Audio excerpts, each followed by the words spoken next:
আসসালামু আলাইকুম, welcome back to school of English by Mushfika. আজকের ক্লাসে আমরা সেন্টেন্স নিয়ে আলোচনা করব। সেন্টেন্স এর অর্থ বাক্য। আমরা জানি দুই বা ততোধিক শব্দ একসাথে বসে যদি মনের ভাব সম্পূর্ণভাবে প্রকাশ করে তখন তাকে বাক্য বলা হয়। তো আজকের ক্লাসে আমরা দেখব এই বাক্য বা সেন্টেন্স কত প্রকার এবং এদের উদাহরণগুলো। তাহলে চলো ক্লাসটা শুরু করি। এই লেসনে আমরা দেখব অর্থ অনুযায়ী সেন্টেন্সের প্রকারভেদ। অর্থ অনুযায়ী সেন্টেন্স 5 প্রকার: assertive, interrogative, imperative, objective, exclamatory.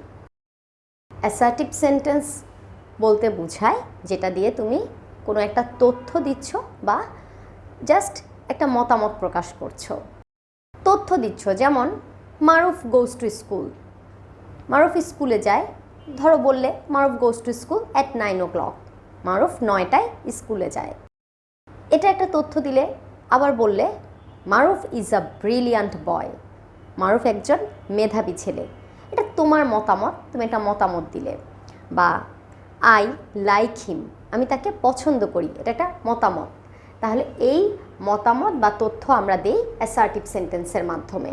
Assertive সেন্টেন্সকে তুমি দুইটা ভাগ করতে পারো, একটা হলো হাঁ বোধক বাক্য আর একটা হলো না বোধক বাক্য। না বোধকে কি হবে? Maruf does not go to school, Maruf is not a brilliant boy. তাহলে যখন তুমি যেহেতু টেন্স পারো তাহলে জানো যে কোথায় ডু নট হবে, কোথায় ডাজ নট হবে, কোথায় এম নট, কোথায় ইজ নট, কোথায় আর নট।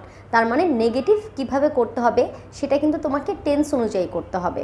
আর এখানে তুমি দেখছো সেন্টেন্স, ঠিক আছে? সেন্টেন্সে তুমি দেখছো একটা বাক্য হাঁ বোধক আর একটা বাক্য না বোধক। এই দুইটা বাক্য দিয়ে তুমি তথ্য বা মতামত প্রকাশ করছো। যেমন তুমি যদি বলো the sun rises in the east, সূর্য পূর্ব দিকে উদিত হয় বা সূর্য পূর্ব দিকে উঠে, এটা কি একটা তথ্য। তাহলে ইনফরমেশন দিচ্ছ বা তোমার কোনো অপিনিয়ন দিচ্ছ, সেটা অ্যাসার্টিভ সেন্টেন্সের মাধ্যমে। এখন দেখবে ইন্টারোগেটিভ সেন্টেন্স।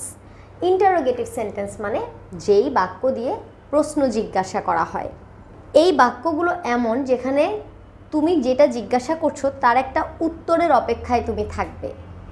আর অ্যাসার্টিভে কিন্তু তুমি কোনো উত্তরের অপেক্ষায় নেই, জাস্ট তুমি তোমার মতামত দিয়েছো বা কোনো একটা তথ্য তুমি জানিয়েছো।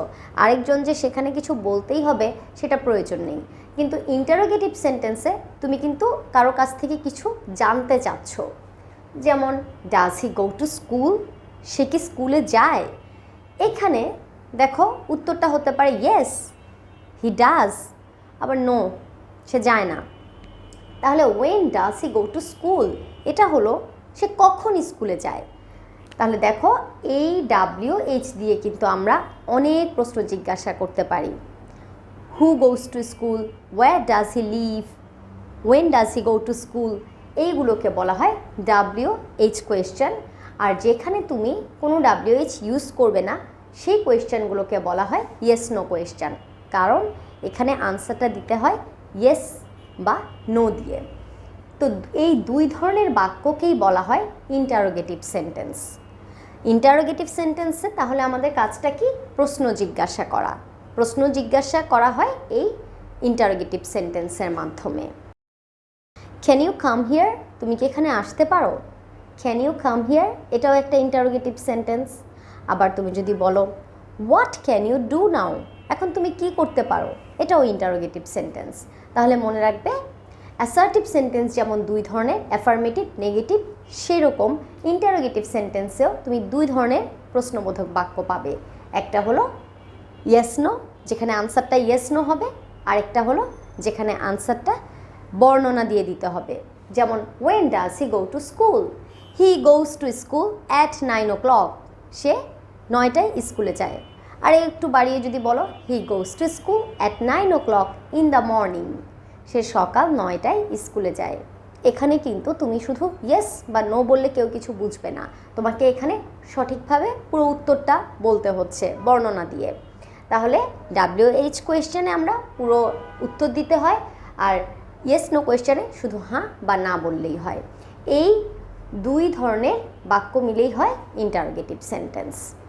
এখন আমরা দেখব ইম্পারেটিভ সেন্টেন্স। ইম্পারেটিভ সেন্টেন্স গুলো দিয়ে আদেশ, নিষেধ, উপদেশ বা অনুরোধ করা বোঝায়। আদেশ, নিষেধ, উপদেশ, অনুরোধ কেমন এগুলো? প্রথমটা দেখো, রাইট নাইসলি, সুন্দরভাবে লিখো। এটা একজন টিচার আদেশ করতে পারেন তার স্টুডেন্টকে, রাইট নাইসলি, গো দেয়ার, সেখানে যাও। তারপরে ডোন্ট ফাইট, মারামারি করো না, don't fight. Respect your parents, তোমার বাবা মাকে সম্মান করো। ডোন্ট ফাইট, এটা একটা উপদেশ হতে পারে, মারামারি করো না, তাহলে ব্যথা পাবে। Don't run in the sun, রোদে দৌড়াবে না। তাহলে এই ধরনের আদেশ, নিষেধ, উপদেশ, এই বাক্যগুলো আমরা ইম্পারেটিভ সেন্টেন্সে দেখি। ইম্পারেটিভ সেন্টেন্সে আরেকটা জিনিস খেয়াল রাখবে, সাধারণত আমরা প্লিজ ওয়ার্ডটা ইউজ করি যখন আমরা রিকোয়েস্ট করি, যেমন please give me a glass of water. Send the book kindly, দয়া করে বইটা পাঠিয়ে দিন। Send the book kindly. Don't smoke, ধূমপান করো না। এরকম বাক্যগুলোকে ইম্পারেটিভ সেন্টেন্স বলা হয়।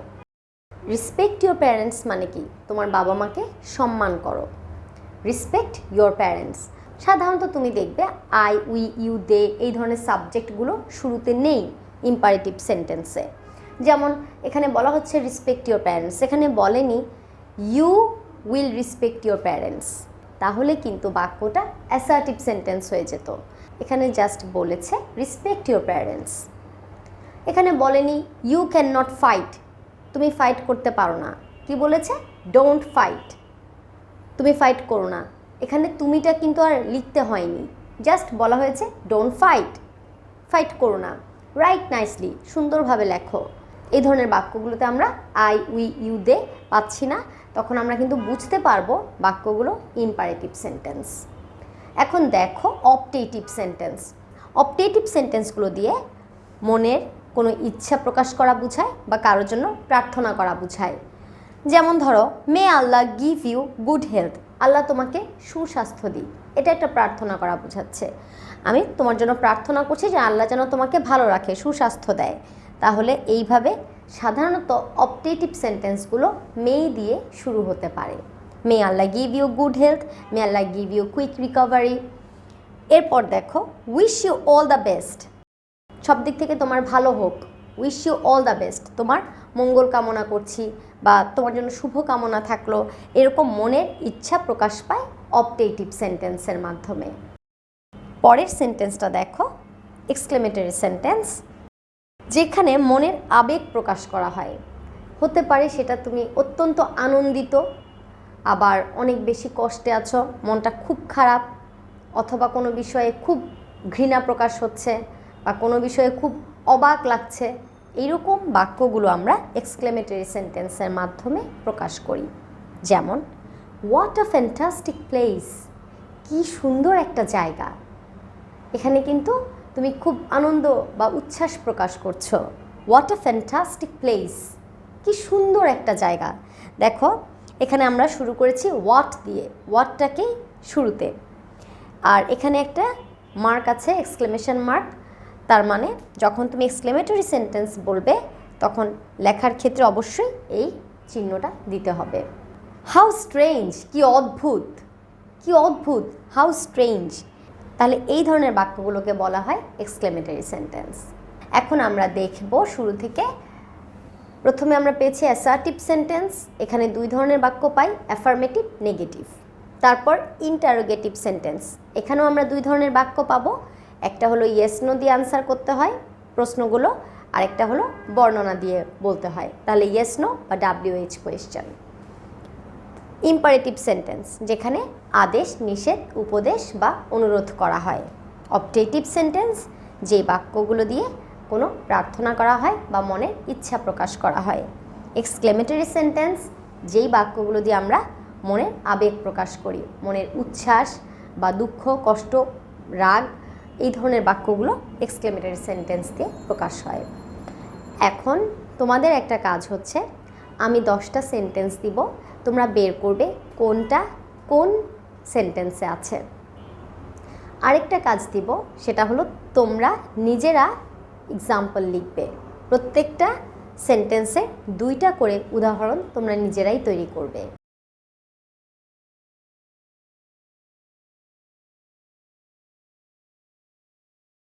Thanks for watching my lesson.